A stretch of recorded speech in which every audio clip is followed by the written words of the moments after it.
They say it clearly. They're not educating our kids, they're programming them. And the plan has been in place for over 100 years. And I'll explain how, right? You look back at 1902, John D. Rockefeller creating the General Education Board. This guy wasn't shy about his mission. He wrote that, look, we're not trying to make these people and their children into philosophers and into thinkers. We want to organize them. And the translation to that is that we don't want leaders. We don't want free thinkers. We want obedient workers. And so Rockefeller's standardized school system stripped away this independent thought and built a system to serve the machine, not the individual. And that was the plan. So you fast forward to today, and that same system just got a global digital upgrade, or a facelift, if you will. The American Federation of Teachers, OpenAI, and the World Economic Forum now just created this partnership. And I want you to look at who's at the table in this whole thing. You got Randy Weingarten, the AFT president, right? Open leftist, LGBTQ, basically believes in this ideology of creating a blank check for top-down social engineering. Then you got Sam Altman, CEO of OpenAI, same worldview, same sexual orientation, believes in reshaping humanity's future through AI. Then you have Chris Lahan, right? The go-between between OpenAI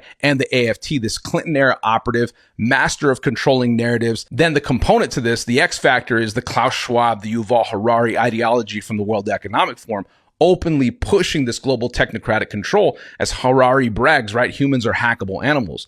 And you begin to see the pattern here, that every single one is an ideologically aligned person to progressive, globalist, and anti-traditional values. So then you ask, hold on, where's the alternative view in this? Where's the Christian perspective? They're not in the room. And it's by design. And here's what's happening. 400,000 teachers are going to be trained on AI tools built by OpenAI. Over 7 million kids are going to be force-fed this AI-generated so-called facts in the classroom, never realizing those facts are actually pre-approved narratives.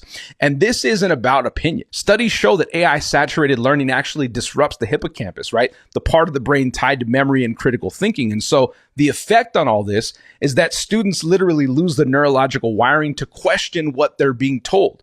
This isn't education. This is conditioning at its core, and this goes so much deeper than politics. This is spiritual warfare. Look, the World Economic Forum calls your kids the future global citizens, not children made in the image of God. Faith and traditional values are treated as obstacles, not foundational components. And once this system is embedded in the classroom, homes, and devices as a whole, you're not going to be able to opt out of this. So Rockefeller wanted this nation of obedient workers. And so now they want your children programmable, and they're using AI to do it. The most powerful psychological weapon ever created thus far to be able to accomplish that task. And so parents, this has to be our line in the sand. Like scripture says, my people perish for lack of knowledge. This is the point where you have to educate yourself on what's happening. You got to speak up, you got to get involved, and you got to protect the kids, because once this system locks in, it's game over for their freedom.